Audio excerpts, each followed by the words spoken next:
Greetings everyone, today I'll talk about Iron Meat. This is not gonna be a true review video, but more of an impressions video since I don't have much playtime on it, but I wanted to give my thoughts on it. Iron Meat was released on 25th of September 2024 as a Contra throwback game. It's a side-scrolling 2D shoot-'em-up platformer with pixelated graphics just like original Contra games, and it can be one player or two player, with split screen, or if you're on Steam, you can also use remote play feature, but no true online co-op with matchmaking. It was developed by Ivan Valerievich Suvorov and Retroware, and it feels just like original Contras, and let me tell you, they did a dang good job at it. Today I'll cover Steam version. So before I start talking about the actual gameplay, I want to mention how on PC you don't have many options to mess around with. You got keyboard control scheme bindings and gamepad binding settings. For visuals, you have option to turn on or off VSync, and you have option to turn on the retro game filter, which brings up RCTV lines across the screen and kind of gives sepia looking filter over it. As for audio, you have volumes for sound effects and music, and there's also option to switch to retro rendition of the soundtrack, which is pretty fucking awesome. But there are no options for window size changes or resolution options, so if you want to go window mode, you have to press Alt plus Enter, and you cannot resize the window on PC. And so with that out of the way, let's talk about Iron Meat right now. So what's the premise of Iron Meat? It's set in the future when ungodlike experiments are ongoing on moon base conducted on something called Iron Meat, interdimensional alien meat that can possess anything in its way and mutate it into horrible meat abominations. It's kind of like The Thing. There's one shady Russian scientist, Yuri Markov, who wants to be a vessel for that Iron Meat. So he gains insane powers while being infected by the Iron Meat, and he unleashes the meat on Earth and causing invasion. And you play as a member of Earth Defense Forces members to eradicate Iron Meat, the final boss of the game. And that's a simple premise. Your main character is Vadim, блять! And the second player character is Dimitri. And so when you start Iron Meat, you get to choose one or two player option, your character sprite skin, and you can unlock more by the way, and then you select the difficulty. Now the 9 levels you fight through are Forest, Tower, Train, Base, Sky, City, Skyscraper, Moon, and finally Moon Base Laboratory. Now you have 3 difficulties, easy, normal, and hard. And difficulties here don't just change number of extra lives you start with, but also much more, but I'll get into that in a second. And now when it comes to gameplay, it's just like Contra. You shoot in 8 directions, you jump down from above platform, and you lay down to avoid high projectiles. It's simple as that.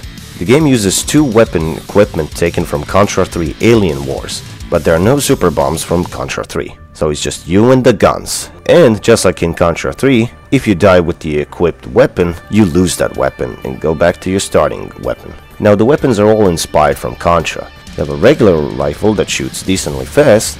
You can just simply hold down the fire button and keep shooting, and you can collect other weapons shooting specific objects, holding them, or some of your friend allies will throw it at you. And now other weapons are a machine gun, shotgun, laser that can go through weak enemies, some sort of explosive weapon that creates mini AoE blast and it can damage surrounding enemies next to that blast. You have these like energy discs that have decent range, and then you have a blaster, a fast firing automatic weapon with projectiles that slightly deviate in firing angle. It has good DPS and it's, in my opinion, all-round best weapon. And they can all be upgraded though. If you collect the same weapon type, it changes its projectiles colors from blue to green, and they become stronger. As for the power-ups, there are only 2.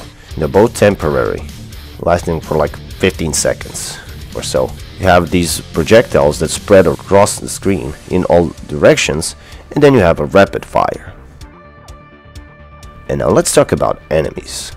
The standard enemies here are meat-infested humans that run around the screen, and their spawn number is RNG based. There can be occasionally 1, 2, but sometimes it can be 3 or 4 or 5 sometimes, even on later stages.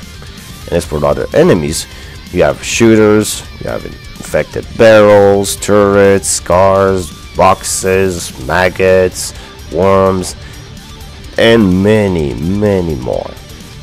But it's best to find out about them for yourselves and how to properly deal with them in various situations with different enemy positions and different enemy combinations to spice up your run. And as expected, each level has a boss in it.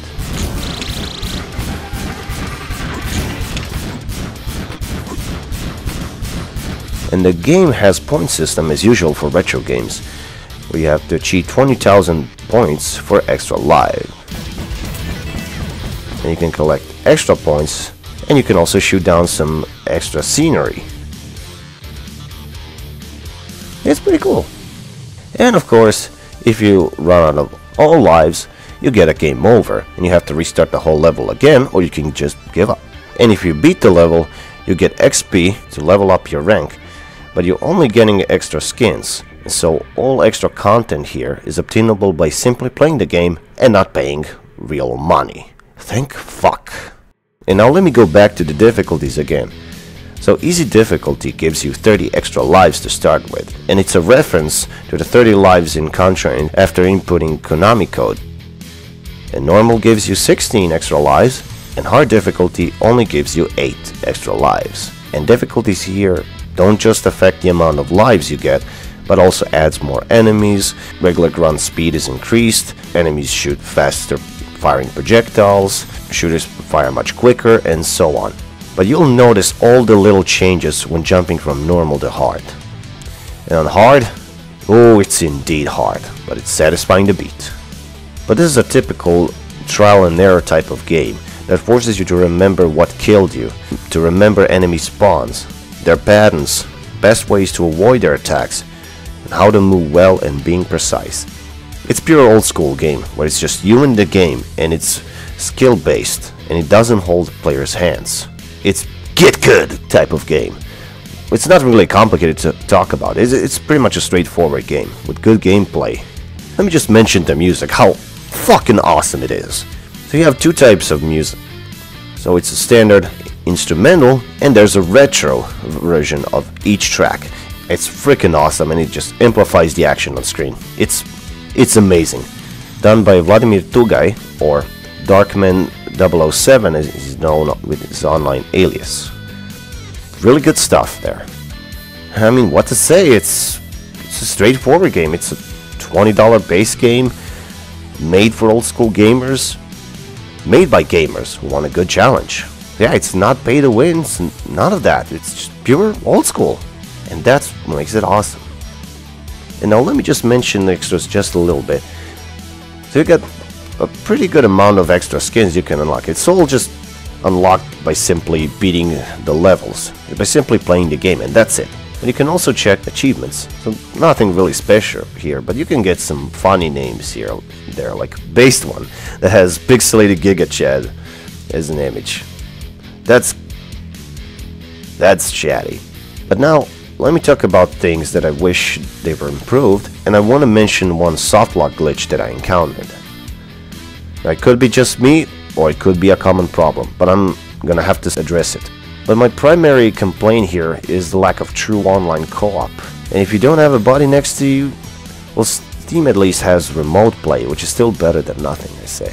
Yeah, but sadly I haven't tried a co-op yet, but I assume it's very fun. But I will too, one day. Secondly, that lack of aforementioned visual options to switch to windowed mode or full screen and to change window size and resolution, and thus not being compatible to window capture on Discord easily. I hope it's all gonna be added in a future patch one day.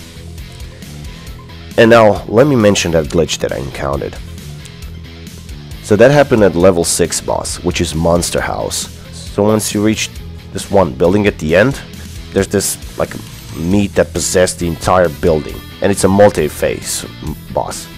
So its first phase are these 4 mouths that shoot projectiles at you, and once you do that, there goes the second phase, and that's where I encountered that glitch. So in the second phase, 2 worms spawn in, and so before they settled down and started shooting at me, I started shooting at them, and I was thinking I was doing some damage and they were just sitting there, meaning I was given free hits, but no, I actually got soft locked. Didn't take any damage, and when I realized that, I had to restart. And so from now on, whenever I get to second phase of level 6 boss, I let those worms shoot at me first. Yeah, I hope it's just me, but if it happens to someone else, this is how I solve it. So I hope it helps. And now lastly, I do want to mention that sometimes the difficulty is a bit unbalanced at moments. Like for example, when some bosses are easier than others. Like for example, level 4 boss is much easier than level 5 boss. But yeah, that's pretty much it. I mean, there's not really much complaints I have. I mean, it's mostly a well done game. But I hope these cons I mentioned are gonna be addressed in the future. But yeah, overall, no crashes, no lag, no nothing. There are no issues running it, so overall it runs really flawlessly. So I can't say anything about performance here. And so in summary, this is a great Contra-inspired game. It's a great throwback title. And it's fun blasting enemies and make them explode in red mist and guts while trying to stay alive as long as possible. Just keep improving your dodge skills. It's a very good game that I can recommend to any Contra, Metal Slug fan, to any fan of retro games. I mean, it's definitely worth your time. But if you're not a fan of Contra-like games, it's hardly anything in Iron Meat that can win you over. And like I said, it's a trial and error kind of game that forces you to remember how you died previously and forcing you to adapt quickly to not repeat the same mistake. You die a bit, you learn how to assess the previous part where you died, then you progress a bit further, then you die again, and then you pass it, and then you die again later on, and so forth and so on. And when you learn how to adapt to the game's challenges, you're good to go. But yeah, overall, a very good game for 20 bucks that doesn't have any pay-to-win elements. It's not false marketing. It's a proper game, unlike fucking, I don't know, Unknown Awakening or Starfield Outlaws. Like, fuck those games. All I gotta say is, thank God Disney doesn't own Contra games, or they would have been soyed to hell. And this is it for this video. I hope I gave you a better view on Iron Meat. I hope that you enjoyed it and you found it useful if you consider getting Iron Meat. And with that said, this is Crossover Gamer signing out. And see you next time. Have a good one, and bye-bye.